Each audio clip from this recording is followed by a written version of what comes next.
রান্নাঘর থেকে আপনাদের হৃদয় পর্যন্ত শিশিলির কুকিং হাউস। আমি শিশিলি।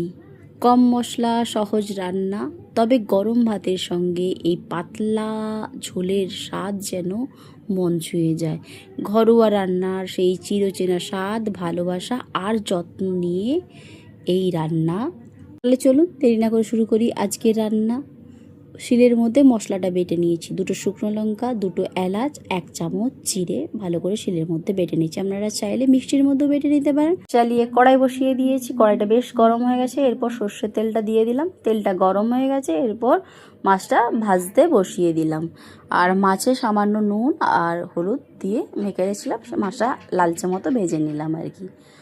আর এই কাতলা মাছ দিয়ে আলু পটল দিয়ে ঝোল খেতে কিন্তু ভালোই লাগে।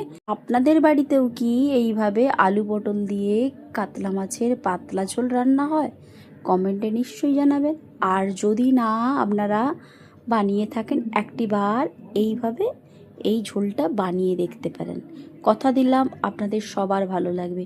সব সময় মাছের ঝাল বা ঝোল অন্য কিছু করে খাওয়ার থেকে এইভাবে একবার বানিয়ে দেখতে পারেন। মাছ কটা সব ভাজা হয়ে গেছে। এরপর 5 ফোড়ন দিয়ে দিলাম, তেজপাতা দিয়ে দিলাম, বেটে রাখা পেঁয়াজ আর ওই পটলগুলো এটার মধ্যে, ছাড়িয়ে রাখা পটলগুলো এটার মধ্যে দিয়ে দিলাম।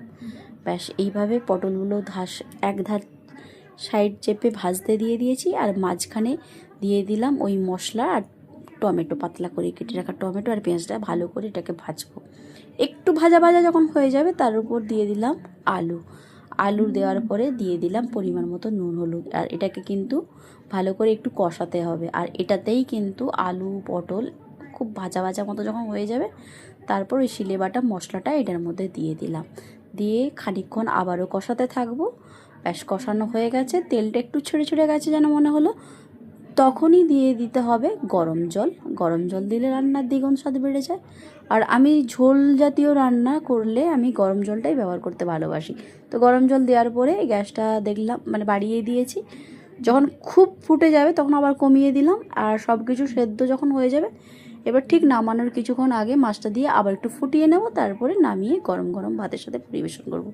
একবার বানিয়ে দেখতে পারেন, কথা দিলাম ভালো লাগবে। আপনার কমেন্টের অপেক্ষায় থাকলাম, কেমন হয়েছে জানাতে ভুলবেন না যেন।